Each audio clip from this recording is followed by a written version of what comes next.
Happy Tuesday, everybody. Welcome into the Pack-A-Day podcast here on YouTube. I'm your host, Andy Herman. Of course, you can always follow me on Twitter at AndyHermanNFL. Hope everyone's had the chance to sleep off, drink off, whatever you've needed to do to get maybe the sour taste of that Colts loss out of your mouth. And hopefully, as we start to move on to Bears week, it'll get less and less. And there'll be a lot to look forward to, including some milestones for Aaron Rodgers, a really big matchup in the NFC North. But of course, I still am going to break down the game, go over my grades and things like that. But before I get to my grades from the offensive side of the ball from Sunday's game, I want to go over a really unique time management situation that happened at the end of the game. Had a chance to ask Matt LaFleur about it today in his press conference. Talked about it on the Pack-A-Day podcast with Perry and Alex as well. Gonna nerd out over it again. So if you've listened to the Pack-A-Day podcast, I apologize, but let me set the scene a little bit first. The Packers were trailing 31-28 late in the fourth quarter. They had just turned the ball over on downs.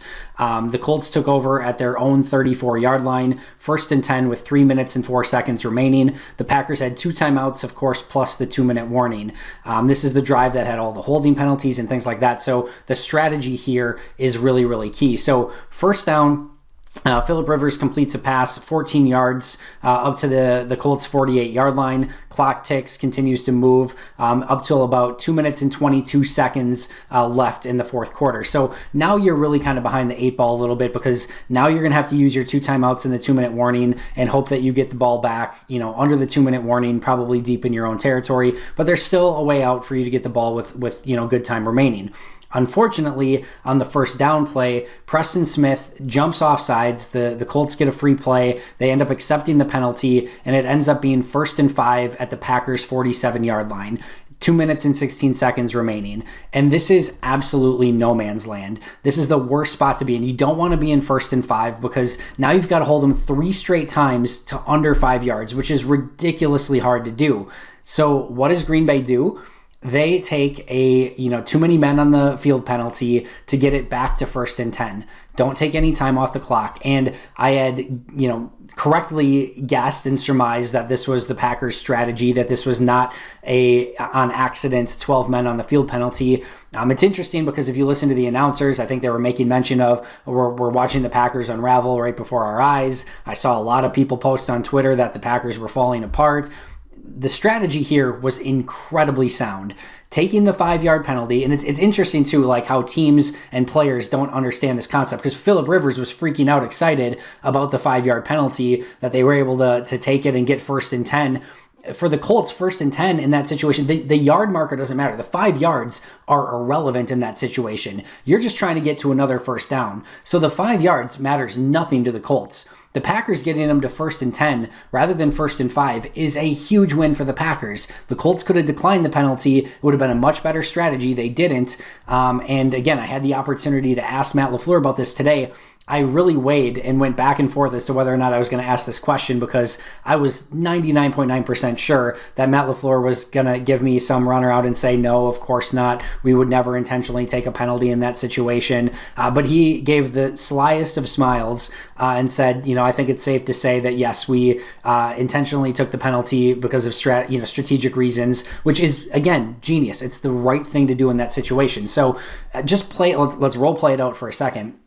1st and 5 in that situation. Let's say Green Bay stops them on first down, and you get to the 2-minute warning. Now it's 2nd and 2, 2nd and 3, 2nd and 1. They pick up the first down. They use a timeout, and now all of a sudden you are left using your timeout on a 1st and 10. They run it down 80 seconds, probably about 90. You're left with about 25 seconds, maybe 20 seconds left when you get the ball deep in your own territory. Even if you do stop them on the the next 1st and 10 situation that you get. So basically, with that 1st and 5, unless you are going to hold them on 3 straight plays to under 5 yards, which again, the odds are not great, you're basically taking the loss right there. Instead, Green Bay moves it to 1st and 10. The Colts accept the penalty. Again, fantastic strategy. And then on that very first play, the Colts have the holding penalty. Now, Interesting play there. So the Jonathan Taylor gained 7 yards on the play. So again, you don't want to not accept that penalty and take the free timeout, because remember, every penalty by the Colts is a free timeout for the Packers. It stops the clock. It doesn't wind. It's under 5 minutes. It doesn't wind in that situation. So Jonathan Taylor gets 7 yards. So you don't want to go to 2nd and 3. 1st and 20 is obviously the right situation and the right move for that, to accept that penalty. That was the right call there. So they move it to 1st and 20. 1st and 20, Jonathan Taylor gets no yards on 1st and 20, but there's another holding penalty on the play. So now you can go 1st and 30, or you can go 2nd and 20 with a free timeout. So 2nd and 20 with a free timeout is by far the best way to go, because now, again, the odds that they're going to convert a 2nd and 20 and you get a free timeout out of it, it's perfect. They were absolutely right not to accept that penalty. Now we're still looking at 2nd and 20, 2 minutes, 9 seconds remaining, and Green Bay still hasn't used a timeout. So now we go from 2nd and 20. The Colts run the ball again. They get 1 yard, an illegal motion penalty, another automatic timeout. Again, very smart to decline. It's only a 5-yard penalty. 2nd and 20.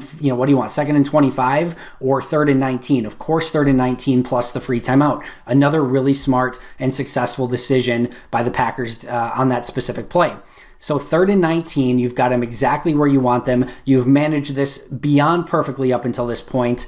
And then, unfortunately, of course, they give up another soft coverage, 15 yards on the play against a team that loves to go for it on 4th down. Of course, that brings them to the 2-minute warning. And then you've got the conversion on 4th down to set up a brand new set of downs. So ultimately, all that amazing strategy, the 12 men on the field penalty that you took on purpose, accepting the 10-yard penalty when you were supposed to, declining the other 2 penalties when you were supposed to, it was a magnificent, use of clock management and time management and everything that set them up to succeed. Just the execution out on the field, specifically on 3rd and 19. And Matt LaFleur made mention of the exact same thing. They did it perfectly. They did it to a T.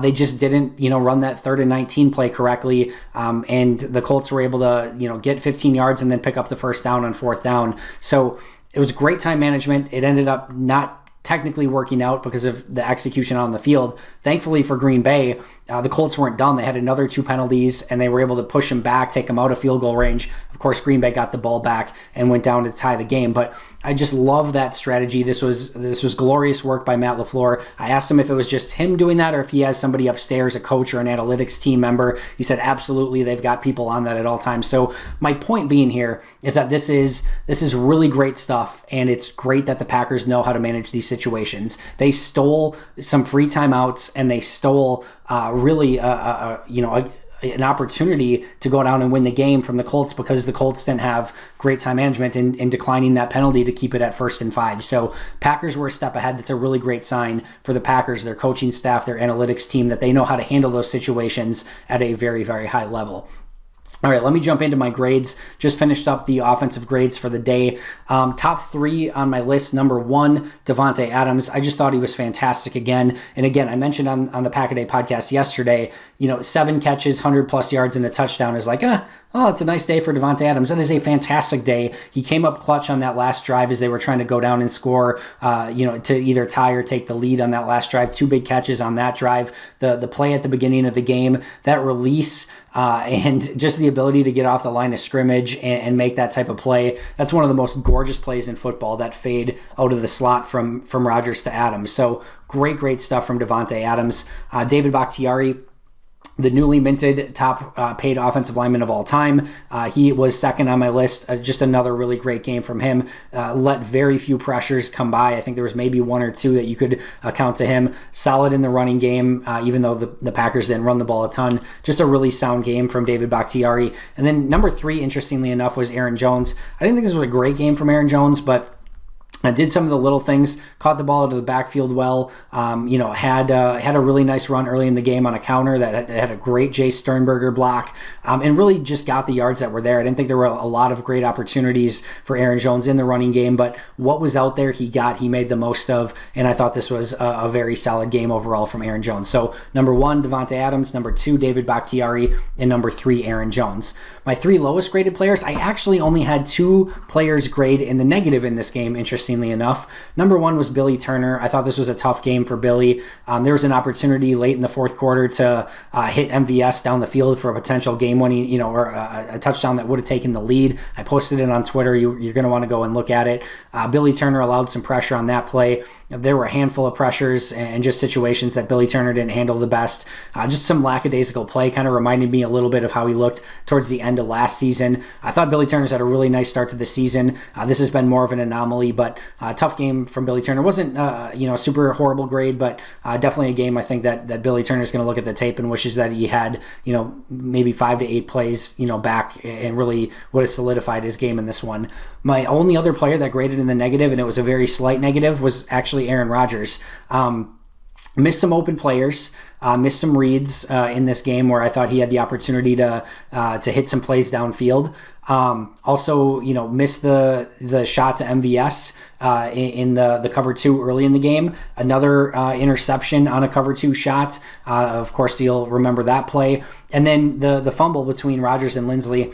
I watched this thing 100 times, as close as I could, in slow motion. And for me personally, it was more on Rodgers. I had that as a more of a negative play on Rodgers than I did on Lindsley. I thought that it got up to his hands. I thought Rodgers had the opportunity to grasp the football and come away with it. Either way, it's a fumbled exchange. If you think that was 100% on Lindsley, then Lindsley would have been my second lowest graded player, and Rodgers would have been slight in the positive. But to me, that was a little bit more on Rodgers than it was on Lindsley, and for that reason, I had Rodgers as the second lowest grade in this game. Again, it was basically a neutral game from Aaron, but I thought there were some really nice plays to throw to MVS. The throw to MVS on the pass interference call late in the second half, the ball to Devontae Adams on the slot play that I just mentioned to start the game. There were some really nice plays from Rodgers, but again, a couple plays for sure that he would like to have back. And then the only player that graded neutral, an exact neutral grade, was Mercedes Lewis. Obviously, the big holding penalty on the drive in the fourth quarter was a really big play in the game and forced Green Bay to try to get back in a reasonable down in distance. So that was really the play that kind of got Mercedes Lewis a little bit down. For the most part, he had an okay rest of the game, but that's what kind of got him at that neutral grade. A player I didn't mention, Marquez Valdes-Scantling. He was my second highest rated player in this game, and for a majority of the game, or right up until the end, until Adams had a couple big catches at the end, he was actually my highest rated player, but he was my second highest rated player up until the fumble at the end of the game, and obviously that was a massively low graded play for me. When you're in overtime, the game's on the line, and you fumble the ball away, it's going to be a huge negative grade. He ended up with a very slight positive.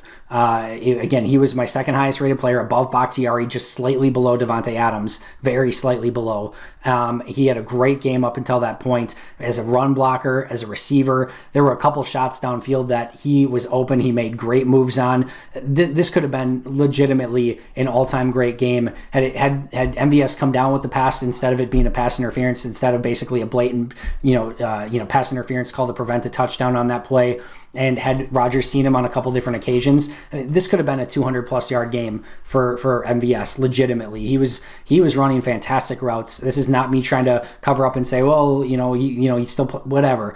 He was fantastic up until that last fumble, and it's just one of those unfortunate circumstances that his worst play came at legitimately the worst time that it could have possibly came. But he deserves a lot of credit for helping the Packers get into overtime in the first place. I'm not sure Green Bay is in this game in the same way had it not been for the pass interference right before half, and had it not been for the deep ball right before overtime, there's a good chance Green Bay doesn't even get to that point. MVS has a great grade, and the fumble never happened. So give some credit to MVS on this too. I know it's a crushing play, and it was a huge negative graded play, rightfully so, but still ends up with a very, very slight positive in this game because of his efforts earlier in the game.